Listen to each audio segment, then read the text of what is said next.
이 시간 가운데 하나님의 은혜와 사랑이 가득 넘치기를 간절히 소망합니다.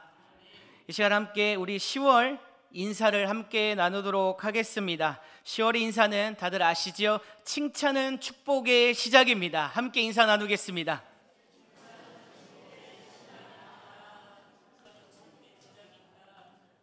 이제 10월도 이제 얼마 남지 않았습니다.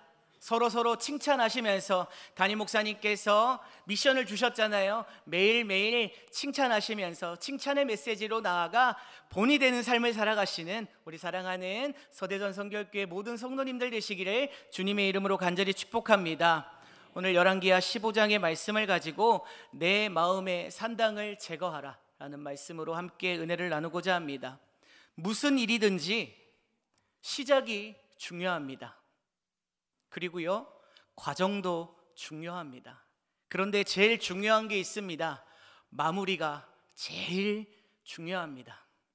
이제 2024년도 또 이제 10월을 끝으로 이제 11월을 향해 달려가고 있습니다. 그리고 이제 12월이 지나면 1월이 됩니다. 2025년이 다가오고 있습니다.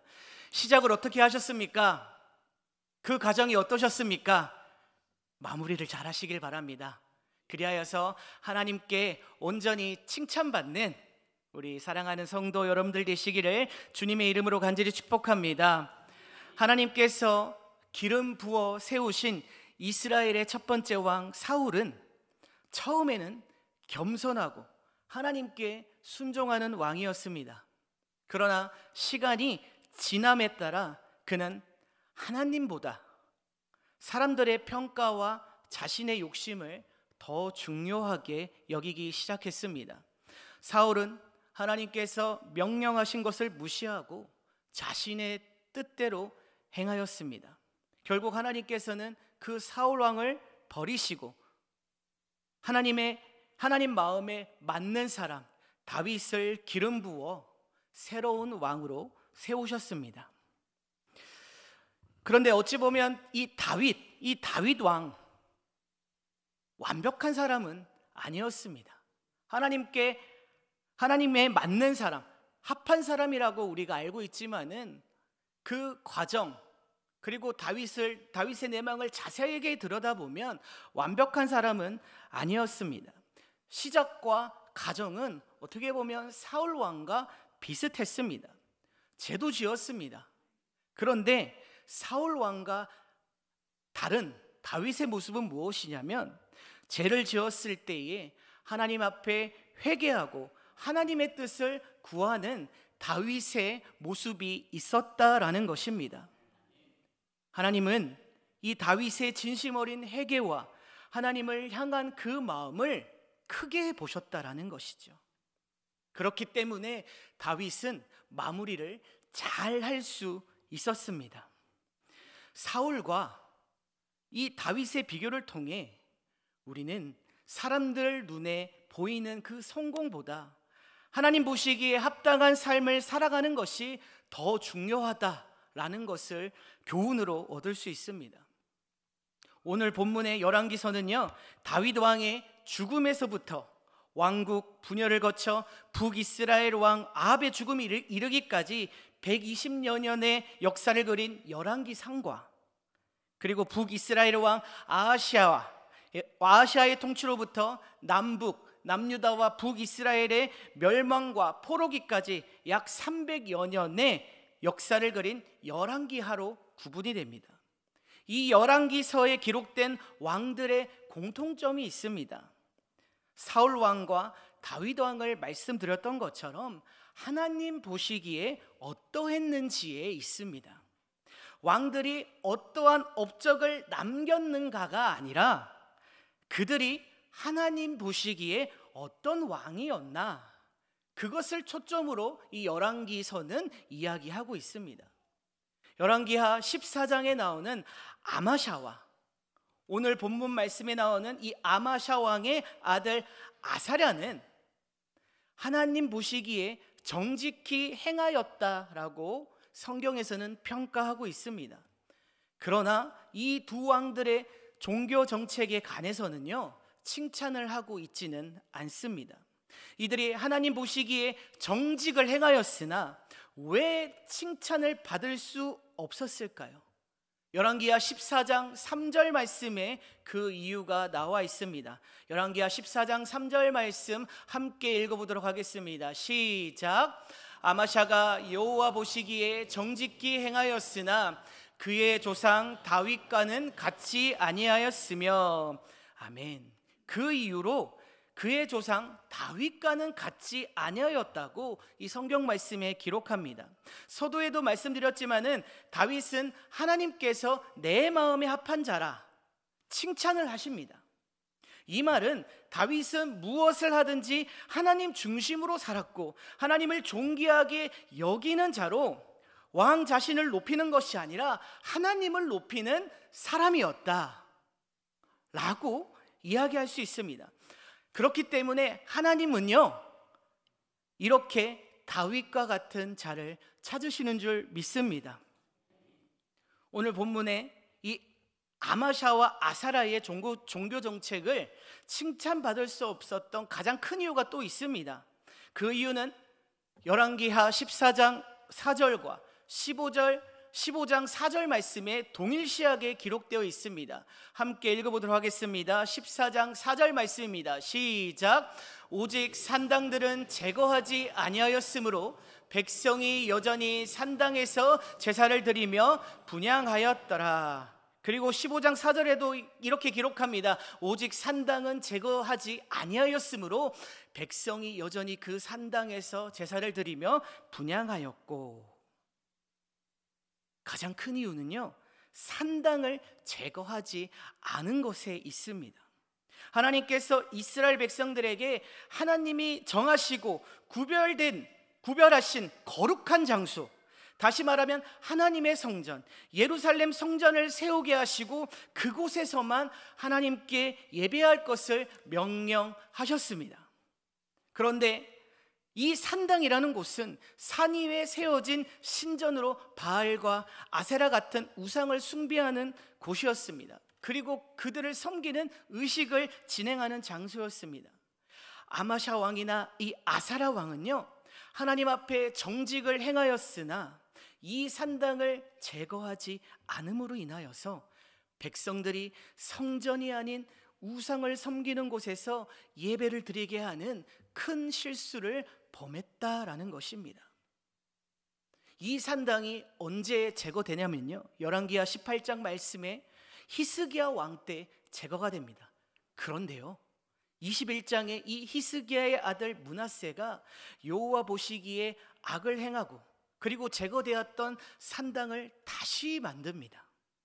이후 열왕기하 23장에 요시야 왕 때 이 므낫세가 다시 세웠던 산당을 완전히 헐어버리고 다시 한번 우상들을 다 부셔버리고 예루살렘 성전으로 중심으로 한 신앙이 세워지게 됩니다. 이처럼 산당이 사라지는데 여러 왕들을 거쳐 오랜 시간이 걸렸습니다. 우리가 보기에는 열왕기하 이 잠깐의 말씀이지만은 오랜 시간에 거쳐서 이 산당이 제거가 되었어요. 이 산당을 제거하지 못하는 데에는 아마도 정치적인 이유가 있었을 것입니다. 그리고 이 산당을 제거하지 못함으로 인하여서 오늘 본문 말씀에 분명히 말하는 것은 아사라 왕은 하나님 보시기에 정직을 행하였음에도 불구하고 나병 환자가 되는 벌을 받게 됨을 볼 수가 있습니다. 5절 말씀입니다. 여호와께서 왕을 치셨으므로 그가 죽는 날까지 나병 환자가 되어 별궁에 거하고 왕자 요담이 왕궁을 다스리며 그 땅의 백성을 치리하였더라. 분명하게 정직을 행하였음에도 불구하고 하나님께서는 그에게 벌을 내리시는 것을 볼 수가 있습니다. 단순히 우리가 이 말씀으로만 보면요 이 산당을 제거하지 않는 것, 이 산당을 제거하지 않는 것이 우리 생각으로는 별것 아닌데 예루살렘 성전에서 예배 드리면 되는 거 아니냐, 굳이 이 산당을 제거하지 않는다고 해서 이 병을 주시는 하나님 너무한 것 아니냐라고 생각할 수 있습니다. 분명하게 성경 말씀에도 나오는 것은 하나님 보시기에 정직을 행하였던 아사랴 왕이 이 나병을 얻는 배경이요, 이 산당을 제거하지 않는 것에 있었다라는 것입니다. 그지만 우리가 조금만 말씀을 자세하게 살펴보면요, 이 산당을 제거하지 않는 것은 하나님 보시기에는 아주 큰 일이고 큰 사건이었습니다.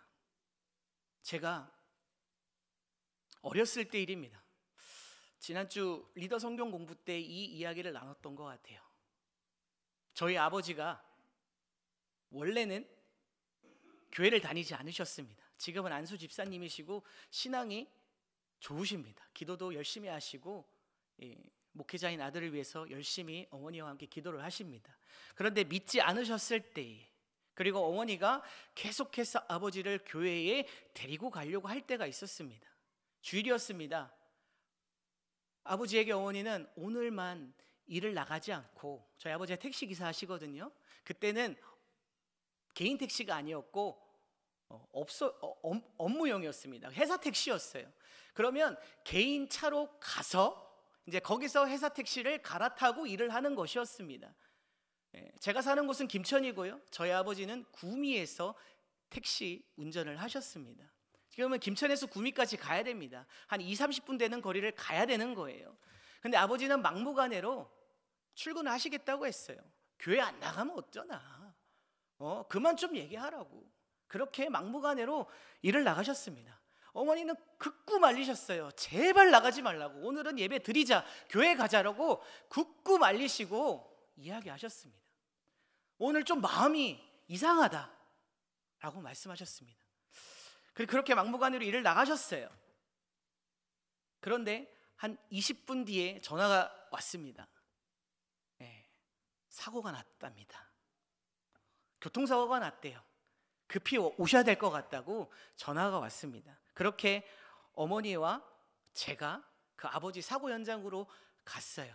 저희 아버지가 그때 개인차로 무엇을 끄셨냐면요, 티코를 끄셨습니다. 티코. 지금 경차보다도 아주 약한 차죠. 사고가 나면 금방 찌그러집니다. 갔는데요, 운전자 쪽이 완전 찌그러졌더라고요. 이거 누가 봐도 죽었다예요. 누가 봐도 이거는 살 수가 없다였습니다. 그런데 제 눈에 아버지가 보이는 거예요. 저기서 경찰들하고 왔다 갔다 하시는 아버지의 모습을 발견할 수 있었습니다. 제가 어머니한테 그랬어요. 엄마, 나 아빠가 보여. 귀신인가 봐. 어머니가 그 말과 동시에 제 등싸대기를 딱 때렸습니다. 왜 살아있는 아버지를 죽이냐. 그렇게 누가 봐도 죽어야 하는, 죄송합니다. 누가 봐도 이거는 죽을 수밖에 없는 그 현장에서 아버지가 살아나셨어요. 아니요, 멀쩡하셨습니다. 그 사고의 계기로 제가 생각하기에 아버지가 교회를 잘 다니기 시작하던 계기는 그 사고였습니다. 그 이후로 아버지께서는 군말 없이 교회에 나가셨습니다. 지금도 기도하고 계시고 예배 드리고 계십니다. 아마 지금도 제 설교를 듣고 계실 겁니다. 어찌 되었든 간에요, 제가 말씀드리고 싶은 것은 무엇이냐면 예배가 중요하다라는 겁니다. 신앙생활이 중요하다는 겁니다. 우리가 아무렇게 생각하지 않은 그 예배, 그 주일이 중요하다라는 거예요. 열왕기하 18장에서요, 히스기야 왕이 다윗의 모든 행위와 같이 하여 여호와 보시기에 정직히 행하였고 여러 산당들을 제거하고 그것을 완전히 부수었다고 기록하고 있습니다. 그리고 히스기야가 여호와 하나님을 의지하고 모세에게 명령하신 계명을 지켰더니 열왕기하 18장 7절 말씀에 이렇게 말씀합니다. 함께 읽어볼까요? 시작. 여호와께서 그와 함께 하심에 그가 어디로 가든지 형통하였더라. 아멘. 오늘 본문을 보니까요, 히스기야 왕처럼 아사랴 왕은 그 일을 행하지 않았습니다. 하나님 앞에 정직을 행했지만 예배는 중요하게 생각하지 않았습니다. 산당을 제거하지 않은 것에서 그의 생각이 알 수가 있다라는 것이죠. 그러자 하나님께서는 아사랴 왕에게 그 잘못을 물으셨던 겁니다. 사랑하는 성도 여러분, 우리에게도 마찬가지입니다. 우리의 삶도 마찬가지입니다. 우리가 신앙생활하면서 예배를 드리고 하나님의 일을 하고 있지만 어쩌면 내 할 일 하는 것이 예배 드리는 것보다, 말씀 읽는 것보다, 기도하는 것보다 중요하게 생각하고 있지는 않으십니까? 지금 이 자리 예배에 나오셨습니다. 하지만은 지금 우리의 마음속에 하나님보다 내일을 더 중요하게 생각하고 있지는 않으십니까? 제가 중고등부를 담당하고 있습니다. 이제 아이들이 시험이 끝났어요. 이번 주에 시험이 끝납니다. 한 3주 동안 시험 기간이었어요. 이제 시험 기간 가운데에 아이들에게 이러한 설교를 한 적이 있습니다. 시험이 있으니 예배에 빠져도 하나님께서 이해하실 거라는 생각을 하느냐? 어쩌면 그 아이들에게는 예배보다 공부가 더 중요합니다. 그들의 인생에서 예배보다, 하나님보다 공부가 더 중요할 거예요. 그리고 자신의 꿈, 비전이 더 중요할 겁니다. 그런데 오늘 본문 말씀을 통해서 알 수 있듯이 내가 아무리 착실하게 살고 공부를 열심히 하고 일을 열심히 해도요, 하나님 앞에 예배하지 않으면 하나님께서 기뻐하지 않는다는 사실입니다. 아이들에게도 분명히 얘기했습니다. 하지만은 아이들이 그것을 이해할지는 잘 모르겠습니다. 아무래도 우리의 생각이 더 크고 우리의 마음이 더 크면요, 그 말씀을 알아도 이해하려고 하지 않는 우리의 모습을 발견할 수 있습니다. 사랑하는 성도 여러분, 더욱더 하나님 말씀에 힘입어 예배에 힘쓰시기를 간절히 소망합니다. 하나님 앞에 예배 드림을 그 무엇보다 중요하게 여기시기를 간절히 축복합니다. 하나님께서는 우리를 사랑하심 같이 그 누구보다 하나님을 사랑하며 살아가시어 하나님의 기쁨이 되는 자가 되시기를 주님의 이름으로 간절히 축복합니다. 아까도 광고 말씀드렸습니다. 이제 11월 10일부터 13일까지 부흥회를 앞두고 있습니다.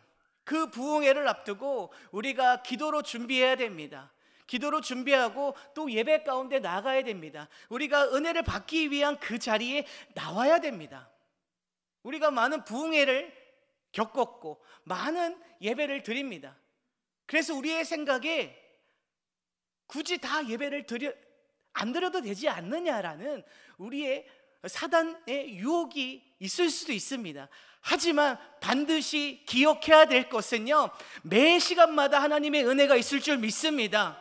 매 시간마다 하나님께서 여러분들에게 말씀하시는 것이 분명히 있을 줄 믿습니다. 더욱더 말씀 가운데 나아가시고 이번에 있을 부흥회에 기도로 준비하시고 더욱더 부흥회 가운데 하나님의 은혜로 기쁨으로 나아가시는 사랑하는 성도 여러분들 되시기를 주님의 이름으로 간절히 축복합니다. 형통은요, 모든 일이 뜻과 같이 잘 되어 간다라는 의미를 가지고 있습니다.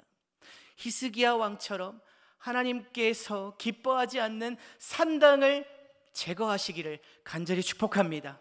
그리하여서 하나님께서 함께 하시고 어디로 가든지 형통하였던 것처럼 여러분들의 삶도 하나님께서 함께 하시어서 어디로 가든지 어디에 있든지 형통한 삶이 되시기를 주님의 이름으로 간절히 축복합니다.